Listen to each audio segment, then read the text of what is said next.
Big Safe. Fat Man Scoop, Brooklyn Clan. What's up, y'all? This is Fat Man Scoop. And right now, you watching the sensei, the number one, the king, my dude, Big Brando. He taught me, personally, me, Fat Man Scoop. All you gotta do is keep your mouth closed and your ears open. Listen to the man talk. That's knowledge personified right there. And I wouldn't trust nobody else but my dude, Big Brando. And I said it. Fat Man Scoop, Big Brando. Let's go. What's happening, everybody? Boy Big Brando, and today we're going to be doing a small 20-piece embroidery job. So before I take the camera to the other room and show you guys what I'm doing, just wanted to give you guys a small update on my embroidery journey. Now, as most of you guys know, I've had this machine for maybe 9 or 10 months now, and since I got this machine, business has boomed. When I say boomed, I mean this machine runs every single day. 7 days out of the week, this machine is running, and it's cool. One thing I did want to touch on though is there's a lot of people that hit me up in the comments, say, hey man, I want to get some hats done by you. I want to get some embroidery work done by you. What are your prices? How do I go about doing that? Now, I don't show any of this stuff on my channel to gain business. As most of you guys know, I don't use my YouTube to promote my business. All of the embroidery work that I do now for clients are customers and clients of mine that I've had for years. Now, you do have to remember is anything that I used to do prior to getting this machine, when it came to embroidery, I outsourced it 100% of the time. I just middleman the job. I took a little piece off the top for myself and for doing all the legwork, but I wasn't hands-on with the embroidery process. So when I got this machine, a lot of my clients, they would come and pick up t-shirt jobs for me. They seen the machine and said, oh, you do embroidery? Then we started talking. Now, the sweet spot for this machine is low quantities. It's a single head machine with 15 needles. My main statement of work is hats. Dad hats, snapbacks, fitted hats, 6-panel structured hats, and 5-panel unstructured hats is my main statement of work when it comes to this Ricoma machine. I have done flat stitching, like stitching on shirts and hoodies, and ran patches. I've also done beanies, but my main statement of work is hats. So the embroidery shop that I use has a high minimum, 48 pieces. That's the standard minimum because the embroidery shop that I use is used to doing 150, 160, 200 piece runs. So bringing him a smaller 48 piece run is doable, but sometimes it gets lost in the whole process. So when it comes to production, obviously they want to get the bigger jobs out the door first, and then carve out a little bit of time to do one of these smaller runs. Because we're talking big 12 head machine or whatever. I can't remember how many heads is on his machine. So he's used to doing the bigger runs. Now, a lot of my clients didn't want to run 4 dozen hats. A lot of them just wanted to do maybe 2 dozen hats. But we couldn't do that because of the high minimum. So now with all of my past clients that I've been working with for years,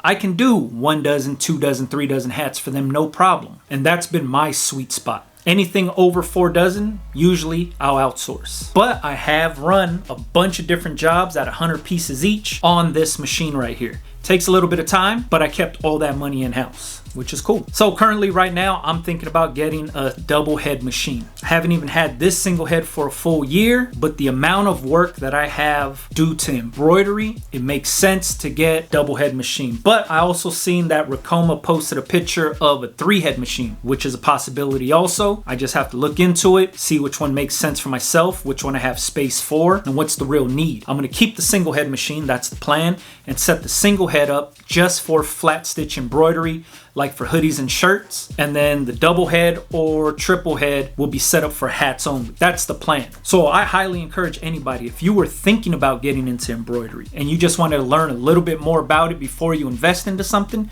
hit up Ricoma. Ask them every single question you have. That's all I did was I came with a list of questions and I hit up every embroidery company that offered a single head machine and asked every single question. Ricoma was the only one that actually answered everything for me and made the embroidery process that much easier on myself. That's why I went with that company. That's why I got one of their machines, solely based off of their customer service. So when I'm looking for a single or triple head machine, and I think they're the only ones that offer a 3-head machine, obviously I'm gonna go back to Ricoma and talk about pricing and ask all the questions that I have about a multi-head machine and then make my decision from there. So if you're thinking about getting into embroidery, it doesn't hurt just to hit them up and ask all the questions so you make a better educated decision for yourself before you spend any money. Now outside of that, one thing that I did make a mistake on when I first got this machine is I was thinking thinking on how I'm gonna get all the business in. How am I gonna be able to pay the machine off? Where's the work gonna come from? I was thinking that I had to sell the service to a bunch of new people, when all I had to do was offer the service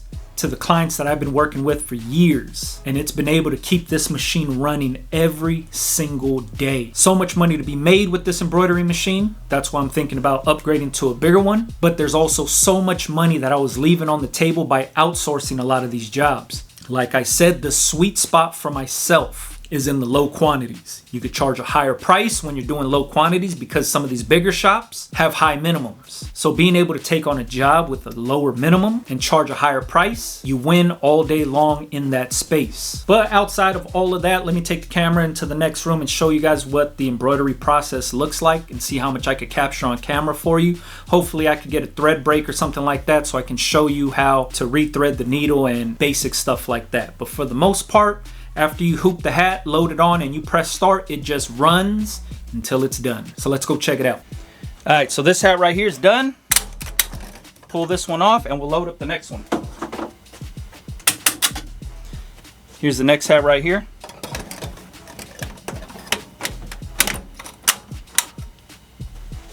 And tape our foam down. This is just temporary. The machine's gonna lay down a base stitch that's gonna hold the foam in place, then I'll pull the tape off. I seen somebody told me to use some pins. That's a genius idea. I just haven't went out and bought any yet.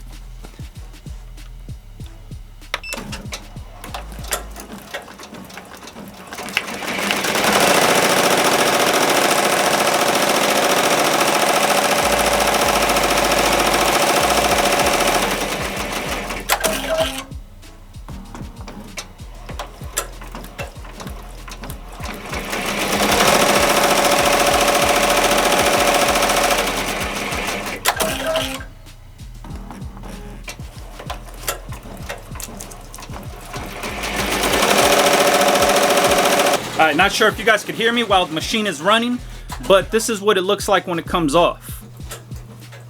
So it stitches through the foam, and then all you do is just pull the foam off. Just like that. Alright, as you can see, there's still foam stuck in the middle here, so you just take some tweezers and then start pulling it all out.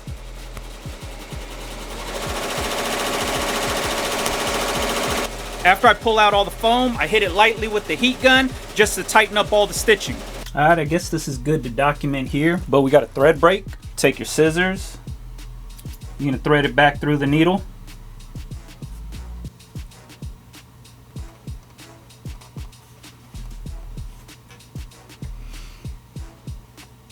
And then thread it back through the foot. Take your scissors again, cut the excess off. Now, what I like to do is I like to float back just to capture exactly where the thread covered and then where it broke.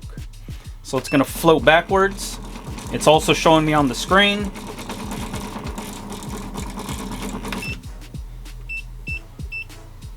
Go back to start.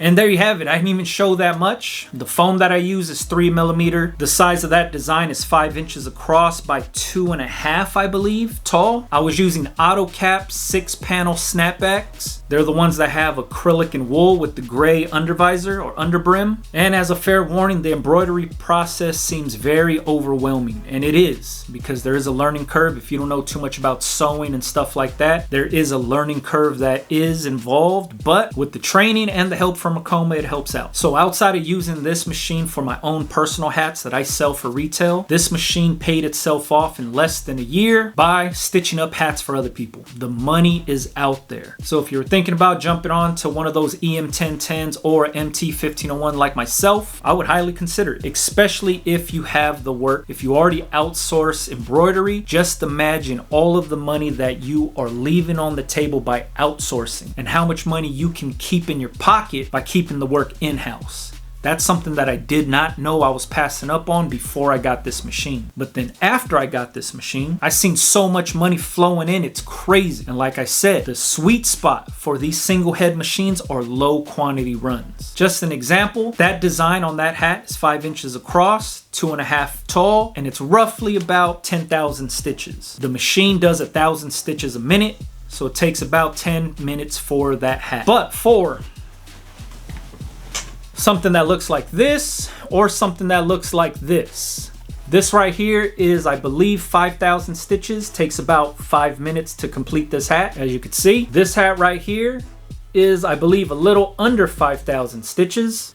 So it's a little under 5 minutes. So like I said, all you got to do is load it up, press the button, and let it run. Hopefully this helps somebody out there. Like I said earlier, if you wanted to do a little bit more research on these Ricoma embroidery machines, hit them up. I left a link for you guys in the description box. That link doesn't mean you're buying anything. That link is sending you to Ricoma so you can actually contact somebody and ask all the questions that you have. Make them work for your money, but also I want you guys to be confident in your purchase. Don't be like me and be scared of the price tag, because there's a ton of money. Like I said, this machine paid itself off in less than a year. I've only had it for like 9 or 10 months, and we run it every single day. 7 days out of the week, that machine is running. I'm not trying to convince you into getting into embroidery, but if you already outsource embroidery or you wanted to get into it, there's a ton of money to be made. All right, if you got any questions, leave it in the comments. Follow me on Instagram, Big Brando TV. Catch you guys on the next one, man. Yeah.